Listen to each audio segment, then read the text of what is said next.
Hey guys, I just wanted to share a gear hack with you that may be able to take a little bit of weight off of your pot. And I'm speaking specifically what I did with my pot. It happens to be a Toaks brand pot. I can't really speak to if this would be possible with other configurations of pots, but if it's similar in design to this, you may be able to do something similar and fashion something of your own to reduce some of the weight. This 1100 milliliter titanium happens to be, when I put it on the scale, comes in at 4.3 ounces. And I was wondering if there's any way that I could reduce the weight from that. And what I came up with was kind of fabricating my own lid. What I wound up doing is I wound up fabricating something on my own and made a lid replacement to this with just some aluminum flashing that I happen to have in my garage. I know that you can purchase this sort of stuff from Home Depot.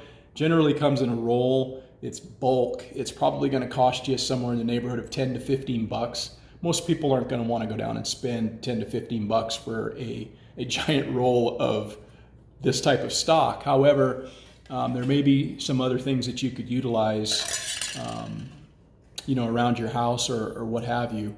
The thing that makes that possible with this Toaks design is if you look at this ridge right here that goes around, and what it allows is it allows you to cut something to the actual dimension of the inside of that, and it winds up nesting on that ridge. So as this goes in, it sits right on top, such as that. It was kind of a painstaking process. I was able to complete the whole thing in about a half an hour, but I wish I could tell you like, hey, this is what the dimensions are, this is where you go and you get it, this is how much it's going to cost. I really can't do that because it's nothing that I had figured out. It's just something that I wound up doing. And I just kind of eyeballed the inside of that, cut it larger than the diameter, and then I wound up whittling it down from there with like a file. And so you can see it's a pretty legit fit. I cut 2 holes in the top of the thing, and I'm just using, as you can see, a safety pin, and it works super cool, man. My hands don't get hot at all. The only thing that I think would be a real problem with this potentially is if you're cooking over an open fire, because you may have soot or ash or whatever getting airborne and then collecting on the top of the lid rather than the actual lid. It closes and seals the top. So it's obviously different from that perspective. This is just a disc, but it's cut well enough where it nests in there very nicely, but it's also enough of a gap where it doesn't completely seal it, so when the water starts boiling, it's not like a pressure vessel. So yeah, I just wanted to show you guys that it works really good, and the best part about it is it saves a half of an ounce. So this lid right here, when I put it on my scale, it's 0.8 ounces. This lid comes in at 0.3. So to me, that's worth the effort and the time to fabricate something on my own. Didn't really cost me anything because it's material that I already had on hand.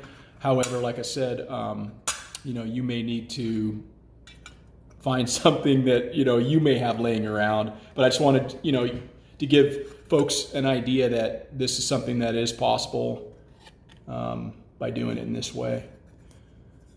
My entire setup is this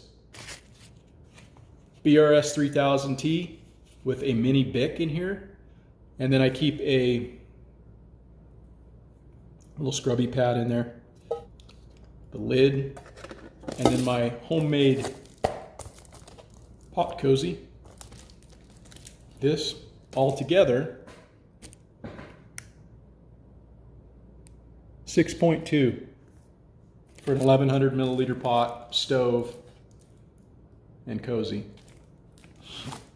It's a good size where you can get your entire, 1 gallon Ziploc bag in here and then just cover it back up, let it marinate 20 to 30 minutes, and then dinner's ready. I think this is worth doing, but you're just gonna kind of have to be resourceful and know that there are options out there to lighten your cook pot.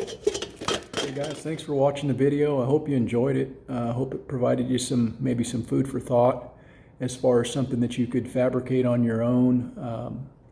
Short of going to another company and purchasing something, aftermarket that's lightweight, that's designed to do that. The problem that I ran into was finding something for an 1100 milliliter pot. And one of the reasons why I use the 1100 milliliter rather than something smaller is just because, I cook for both my wife and I. And so that's why I have the large pot. But again, I hope you enjoyed the video. Drop me a like, a comment, and I'll get back to you. Till then, I'm out.